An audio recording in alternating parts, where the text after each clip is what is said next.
Përshëndetje, po ndiqni faqja 4, unë jam Jeta Kasemi. Në këtë transmetim do të ndalemi tek zhvillimet kryesore në rang ndërkombëtar. Specifikisht në Shtetet e Bashkuara të Amerikës, aty ku vijon të diskutohet për emailët e Jeffrey Epstein me persona të ndryshëm dhe përmendja e emrit presidentit amerikan Donald Trump në to. Rikujtojnë se janë mbi 2000 dokumente të cilët janë shpërndarë tashmë për publiku nga demokratët dhe republikanët e dhomës së përfaqësuesve. Mirë po, Donald Trump ndodhet kështu përballë sfidës më të madhe politike të mandatit të tij të dytë, pasi gjithnjë më shumë republikanët po u bashkojnë demokratëve duke kërkuar publikimin e të gjitha dokumentave të çështjes Epstein. Kreu i shtëpisë së bardhë po thërret kongresmen republikan duke kërkuar atyre që të mos i dalin kundër pas publikimit të dokumentave, ku thuhet se Trump ishte në dieni të abuzimit seksual.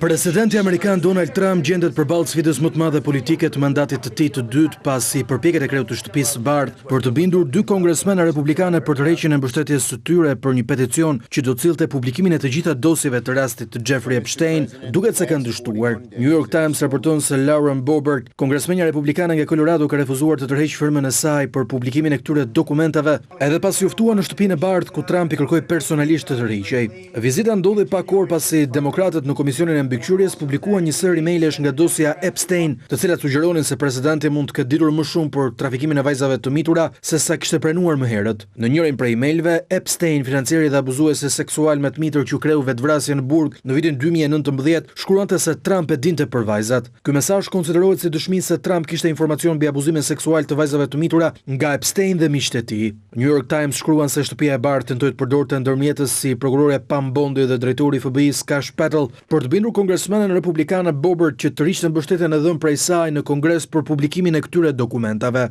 Pasi diçka e tillë dështoi, New York Times raportoi se kongresmenja republikane u kërcënua duke sjellë kështu që ajo të mos ishte dorë pasi dyshimet e saj për Trump u shtuan. Presidenti amerikan është përpjekur gjithashtu që të kontaktonte edhe Nancy Mace, kongresmenen republikane nga Carolina e Jugut, e cila garon për guvernatore. Ajo i dërgoi më pas një letër presidentit ku rrëfente historinë e saj personale të abuzimit dhe dhunës seksuale, duke theksuar se nuk mund të hiqte firmën nga peticioni. Më vonë ajo shkroi në rrjetet sociale se peticioni për Epstein është thellësisht personal. Dy republikanë të tjerë, Marjorie Taylor Greene dhe Thomas Massie, kanë nënshkruar gjithashtu peticionin. Trump ka lobuar aktivisht që votimi të mos shkojë në sallën e Kongresit. Deputeti demokrat Ro Khanna parashikon se 40 deri në 50 republikanë mund votojnë pro publikimit të dosjeve. Edhe nëse projekt ligji miratohet, ai duhet kalojë në Senat ku ka pak gjasa të marrë mbështetje dhe ku presidenti mund vendos edhe veton. Megjithatë, mundësia që doma e kontrolluar nga republikanët të votojë për publikimin e dosjeve përbën rrezik të madh politik për presidentin, pasi mund të nxjisë kërkesa nga baza e tij që dokumentet të bëhen publike, duke sjellë kështu minimin e mbështetjes ndaj tij.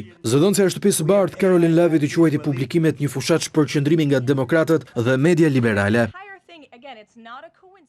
Është diskutimi më i nxehtë në Shtetet e Bashkuara të Amerikës emailët tashmë të publikuara që vijnë nga pasuria Jeffrey Epstein dhe janë marrë nga demokratët dhe më pas janë bërë publike për media dhe për të gjithë shoqërinë amerikane, ku duhet thënë se në rrjetet sociale si Threads apo X aktualisht qarkullojnë një mori emailësh, pasi publiku e disponon të gjitha dhe mund të bëjë vetë kërkimin e tyre. Mirë po, detajet janë të shumta të cilat kanë dalë pas publikimit të këtyre emailëve që kanë të bëjnë pikërisht me komunikimet që Jeffrey Epstein ka bërë me persona të ngushtë brenda rrethit tim miqësor, por edhe profesional. Rikujtojmë edhe një kush është Jeffrey Epstein, një financier i dënuar për trafikim vajzash të mitura në vitin 2008, që në vitin 2019 priste një akuzë të dytë për të marrë edhe dënimin, pikërisht në atë vit ai kryen vetvrasje në paraburgim në Manhattan për pak para se të jepet dhe dënimi kundrejt tij. Jeffrey Epstein ishte një person me shumë pushtet. Ai ishte financier, ai ishte konsulent për shumë biznesmen të tjerë të pasur të Shteteve të Bashkuara të Amerikës, edhe për te oqeanit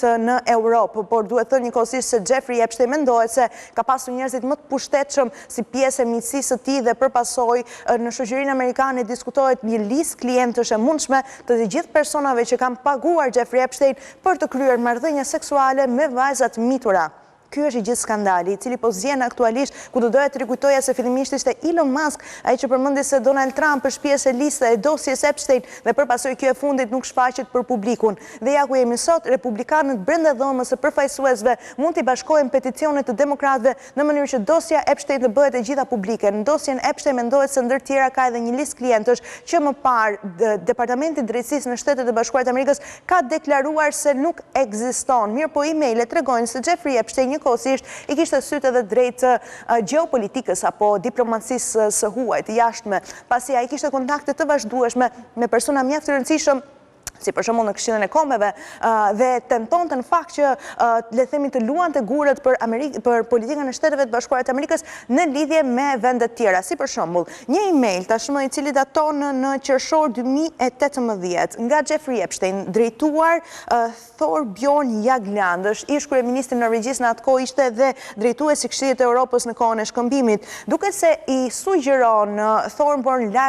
Jagland që të komunikojë me Vladimir Putin që Jeffrey Epstein të zhvillojë një bisedë me të apo me ministrin e jashtëm Sergej Lavrov për t'i dhënë më tepër informacione mbi Donald Trump, i cili ishte në nisje të mandatit tij të parë si presidenti i Shteteve të Bashkuara të Amerikës. Në fakt janë me qindra emaile të cilat vijnë mes Jeffrey Epstein, personin fjalë që është Thorbjørn Jagland, por njëkohësisht edhe persona të tjerë si për shembull ambasadori i Rusisë në Kombet e Bashkuara, gjithashtu ka pasur komunikime të herpashershme me Jeffrey Epstein përpara sa i të ndaj nga jeta në 2017, dhe kështu duket se Jeffrey Epstein i thotë Jagland se Turkin, që është i ndjeri ambasadori i Rusisë në Kombet e Bashkuara, ishte i shkëlqyer, ai e kuptoi Trumpin pas bisedave tona, nuk është komplekse, ai duhet parë për të kuptuar diçka kaq e thjeshtë. Emailët gjithashtu kanë evidentuar një marrëdhënie mes Jeffrey Epstein dhe Steve Bannon, i cili ishte edhe këshilltar i Donald Trump për gjatë mandatit të tij të parë, një republikan i lëvizjes MAGA, Make America Great Again,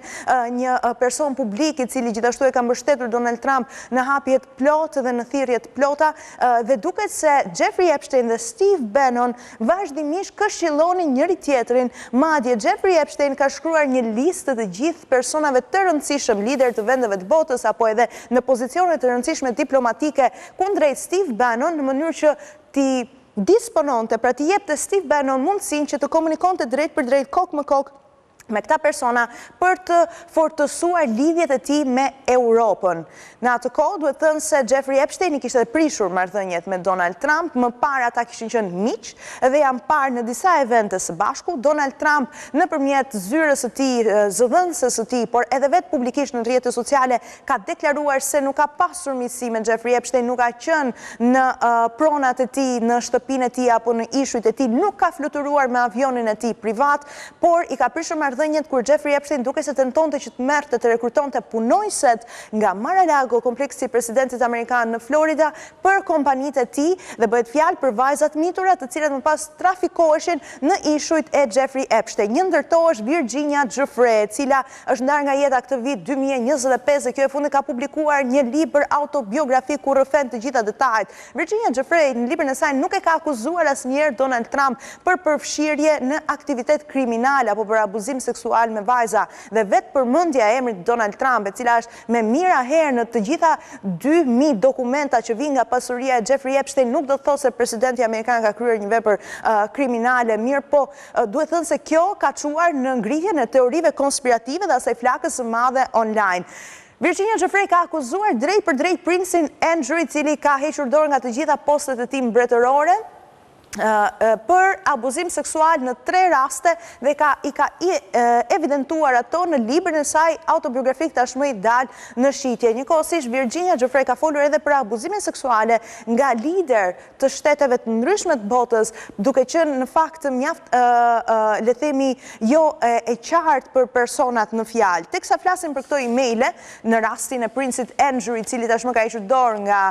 të gjithë titujt e tij mbretëror, duke se ky fundit i ka thënë Jeffrey Epstein në emailet e tij se nuk duronte dot më të gjithë situatën. Nëpërmjet një komunikimi të tyre në vitin 2010, duket se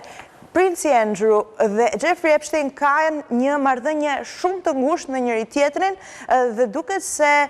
vetë Andrew i thot Epstein se do të ishte mirë që të takoheshim së shpejti. Ndërsa në një email tjetër në mars të vitit 2011, përgjigja Andrew thot, çfarë është e gjitha kjo, unë nuk di asgjë për këtë, të lutem nuk ka të bëjë fare me mua, nuk duroj dot më. Njëkohësisht në një tjetër email të princit Andrew kundrejt dhe Jeffrey Epstein, duke se ky fundit të deklaron se nuk e duron dot të gjithë situatën. Njëkohësisht një person tjetër nga Mbretëria e Bashkuar është edhe Lord Peter Mandelson, i cili tashmë është ambasadori i tërhequr nga kryeministri britanik Keir Starmer britanik në Shtetet e Bashkuara të Amerikës, që më parë ka deklaruar se ka pasur një miqësi me Jeffrey Epstein, nuk ka qenë dieni të aktivitetet të tij kriminal, mirë po pendohet për çfarë do lloj miqësie që ka pasur me të. Dhe në email duket se qartësisht ka pasur një marrëdhënie shumë të afërt mes Jeffrey Epstein dhe Peter Mandelson tashmë, e cila dihet pavarësisht edhe publikimit të këtyre 20.000 dokumentave. Ka dhe shumë tjera të cilat priten që të zbardhen dhe më pas të bëhen edhe lidhjet e kuptimit mes Jeffrey Epstein dhe këtyre personave që kanë qenë të pushtetshëm të rëndësishëm dhe me poste drejtuese qeveritare në të gjithë botën. Në kuadër të situatës është rikthyer një statuja e miqve të mirë përgjithmonë mes presidentit amerikan Donald Trump dhe Jeffrey Epstein, që u vendos fillimisht në parkun kombëtar përpara The Capitol në Washington DC, por që fillimisht u thye, u ribë nga artistin fjalë dhe tashmë qëndron sërish në Washington përpara një biznesi lokal. Ajo përshkruan Donald Trump dhe Epstein duke mbajtur duart dhe duke kërcyer me gëzim me njëri tjetrin. Ndërkohë që Ghislaine Maxwell, partnerja e Jeffrey Epstein, vijon edhe dënimin e saj me burg, 20 vite burg për bashkëpunim në këto aktivitete kriminale me Jeffrey Epstein. Kjo fundi duke se ka ndryshuar në fakt burg aty ku duke se ka marrë dhe privilegjet të mëdha, edhe sipas edhe CNN-it gëzon në fakt edhe momente shumë të mira teksa ka ndryshuar edhe institucionet e vuajtjes së dënimit në këtë rast, por njëkohësisht Ghislaine Maxwell dhe duke se kërkon edhe faljen presidenciale nga Donald Trump. Nuk është kjo e vetmja çështje që po e mundon Donald Trump në kohët e mandatit të dytë. Pasi të doja të rikujtoj edhe situatën me median britanike BBC, të cilët duket se kanë edituar fjalimin e presidentit amerikan në një program televiziv, në një dokumentar. BBC ka kërkuar falje a Donald Trump pas transmetimit të episodit ku fjala e kreut shtëpisë bardhë ishte ndryshuar. Transmetuesi publik britanik deklaroi se në episodin 1 orësh të programit kishin dominuar zërat pro-Trump dhe se incidenti ndodhur nuk dëmtoi figurën e presidentit. Me pretendimin se ky material nuk u transmetua në Shtetet e Bashkuara, BBC deklaroi se nuk ka përse paguan dëmshpërblim prej $1 miliard të kërkuar në padinë e paralajmëruar nga presidenti amerikan. Media publike britanike BBC ka kërkuar falje presidentit amerikan Donald Trump për një episod të programit të saj Panorama, ku pjesë të ndryshme të një fjalimi të kreut të shtëpisë së bardhë ishin bashkuar në mënyrë të tillë që krijonin një përshtypje të gabuar. Megjithatë, korporata ka refuzuar kërkesën e Trump për dëmshpërblim, pavarësisht kërcënimeve të tij për një padi prej $1 miliard. BBC pranoi se montazhi i fjalimit përcolli gabimisht idenë se presidenti Trump kishte bërë një thirrje të drejtë për drejtë për dhunë dhe konfirmoi se dokumentari Trump A Second Chance nuk do të transmetohet. Skandali ka shkaktuar pasoja të rënda brenda korporatës, duke çuar në dorëheqjen e drejtorit të përgjithshëm dhe kryeredaktores së lajmeve. Falja vjen pasi Daily Telegraph publikoi një tjetër video të montuar gabimisht në një episod të Newsnight në vitin 2022, duke ngritur më tej dyshime mbi standardet e redaktimit. Në fillimin e 6 janarit vitit 2021, Trump fillimisht të bëri thirrje mbështetësve të tij të shkonin drejt Kapitolit dhe 15 minuta më vonë përdori shprehjen "ne luftojmë deri në ferr". Montazhi i Panoramas bashkoi këto dy pjesë duke krijuar përshtypjen se ishin thënë njëra pas tjetrës. Trump, duke folur për Fox News, e quajti videon një masakër dhe tha se BBC kishte mashtruar audiencën. Media britanike, e cila i kërkoi falje presidentit amerikan për gabimin në montazh, dha këtë të njëjtë 5 arsye për të cilat sipas saj presidenti amerikan nuk mund të padisë transmetuesin publik britanik. E para është sepse episodi i tyre nuk është transmetuar në Shtetet e Bashkuara. E dyta, pasi ky gabim nuk i kushtoi politikisht presidentit pasi ai u rizgjodh në këtë post. Arsyeja e tretë është sepse montazhi nuk ishte bërë me qëllim dëmtimin dhe arsyeja e katërt është se klipi ishte vetëm 12 sekonda brenda një dokumentari një orësh për Trump, ku zërat kryesor mbështesnin presidentin. Arsyeja e fundit nga transmetuesi publik britanik është se opinioni mbi çështjet publike dhe politike mbrohet nga ligji amerikan i shpifjes.